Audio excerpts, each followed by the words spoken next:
Bienvenue au journal de la foire. Vous l'avez déjà vu, Marius a participé au prix Marcus. Je vais découvrir qui il est vraiment. On y va?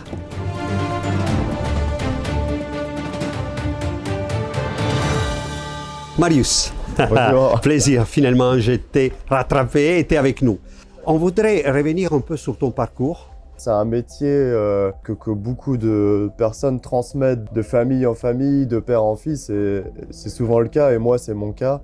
Donc c'est mon père qui à la base était menuisier, qui est devenu antiquaire par la suite, et qui m'a transmis un peu cette passion pour les objets, pour reconnaître les styles, reconnaître les époques, reconnaître les essences de bois. Enfin depuis que je suis tout petit, il m'a toujours un peu mis dans le bain, et finalement, quand on est petit, on se dit qu'on va faire autre chose que son papa. On fait toujours comme ça, on va faire l'inverse. Petit à petit, en fait, ça nous retombe dessus. On se dit que c'est ça qu'on a envie de faire. D'une autre manière, on peut avoir d'autres idées, pas forcément faire exactement la même chose. Mais moi, c'est ce que j'ai fait. J'ai fait mes études en rapport avec le marché de l'art, l'histoire de l'art. Et puis quand je suis sorti de mes études, j'ai travaillé chez des antiquaires aussi, et puis je me suis dit que après je voulais me mettre à mon compte et puis faire le métier à ma manière, à moi. Maintenant tu es contente, tu gères vraiment ton affaire. Ah oui, complètement. Mais j'ai toujours été un petit peu habitué à ça. Quand j'étais petit, on a toujours eu une boutique en Normandie, et mon père il me mettait devant la boutique et il me faisait faire des petites foires à tout. Devant, je mettais tout à 2 €, je vendais des petits objets, etc. Donc j'avais le truc, quoi, ça me plaisait. Et puis maintenant, je suis à mon compte, et puis je suis content de faire ce stand à Chatou. C'est un univers que je découvre aussi, que mon père faisait pas. Et donc je découvre des nouvelles choses aussi. Tout à l'heure, on ira voir ton stand pour découvrir toutes tes belles œuvres, on peut appeler cela. Comment t'es arrivé à Chatou? Chatou, c'est quoi pour toi? C'est une ambiance déjà, hein. C'est l'Antiquité, mais c'est aussi rencontrer des amis, manger un bon plat. C'est un univers quand même, Chatou. On peut y passer des heures. D'ailleurs, je vois les clients qui passent à 10 h du matin sur mon stand, je les recroise à la fin me dire au revoir à 18 h. Donc c'est vraiment qu'on reste sur place, qu'on voyage un petit peu dans le temps.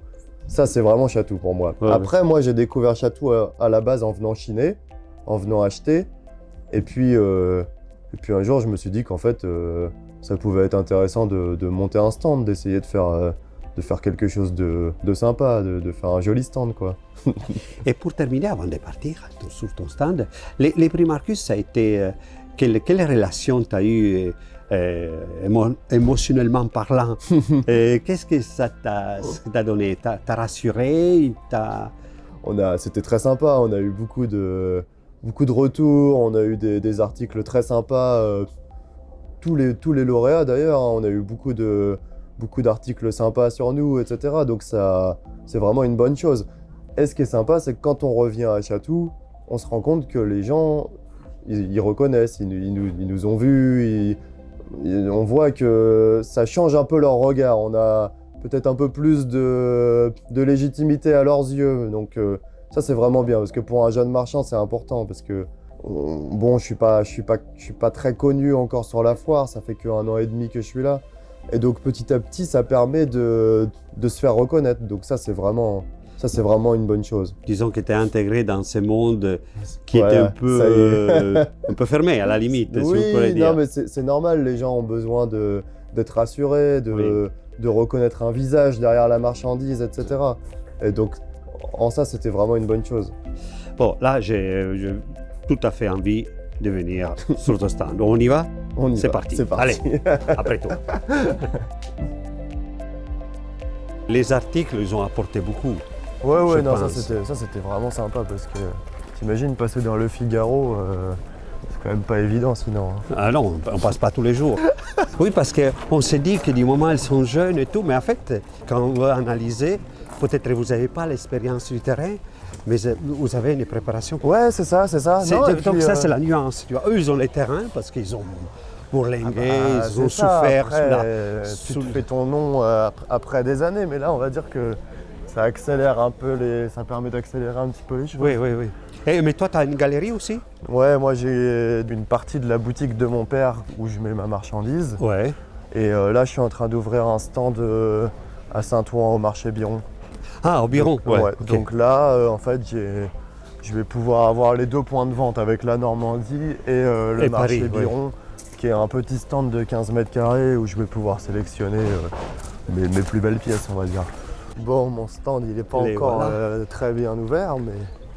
Donc, on arrive sur un stand qui vient d'ouvrir. Tu es en train d'ouvrir. Alors, la regarde, la technique du balai. Attends. Voilà. Voilà, lumière publique. Tu connaissais C'est bien. ça? J'essaye de vraiment... Non, j'essaye d'acheter des choses qui me plaisent et puis après, à partir de là, il faut aussi défendre les objets, il faut un petit peu les expliquer. C'est logique. La pièce qui t'a fait participer est... Prix Marcus. Oui, elle est vraiment magnifique. Ouais, ça c'est vraiment un beau travail, c'est un travail très précieux.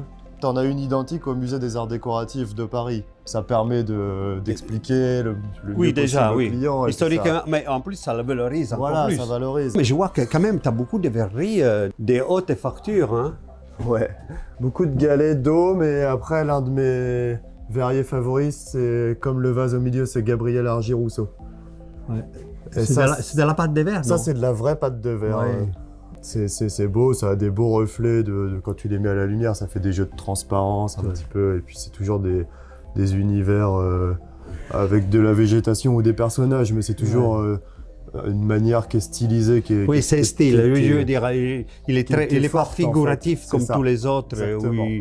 où ils vont plus dans la Dans le précision, détail de dans la les botanique, là, c'est une manière de traiter un peu plus originale que j'aime Oui, beaucoup. Oui, c'est vrai, je suis d'accord. Et puis, tu m'avais parlé aussi d'un Christophe. Ah oui, Alors, on a lui, on peut appeler ça... Les gens, ils me disent que c'est un barbecue déjà. Mais oui, non, mais ce n'est pas du tout un barbecue.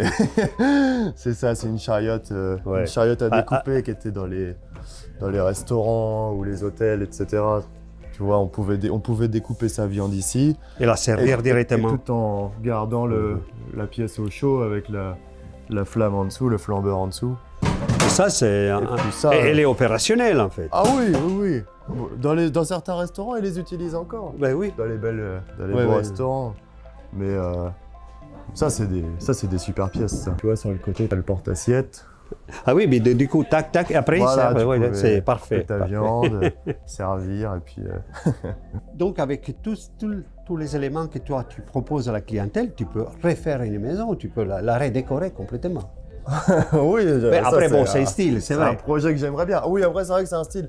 Et comme je dis, on n'est pas obligé de mettre de la dorure avec des marqueteries et de tout accumuler comme ça. Mais je pense que dans l'ancien, on peut mettre une belle pièce, même au milieu d'un univers un peu design, tu vois, mettre quelque chose de doré ou en marqueterie, ça peut faire vraiment un beau contraste. Ouais. Et ça peut justement casser l'univers minimaliste pour faire quelque chose de fort, mais sans trop en faire. Oui, on peut en faire beaucoup aussi. Hein, on peut charger comme on veut. Moi, j'aime bien charger, mais ce que je veux dire, c'est qu'on peut mixer les styles et ça peut faire quelque chose de joli aussi. C'est très très beau ce que tu nous proposes. Donc, vous voyez, il a commencé à vendre des petites babioles à 2 euros. Tout à 2 euros. Et maintenant, vous pouvez venir. Il faut discuter avec lui, effectivement. Non, Alors, avant de nous quitter, je vous donne juste une indication. Abonnez-vous à la chaîne.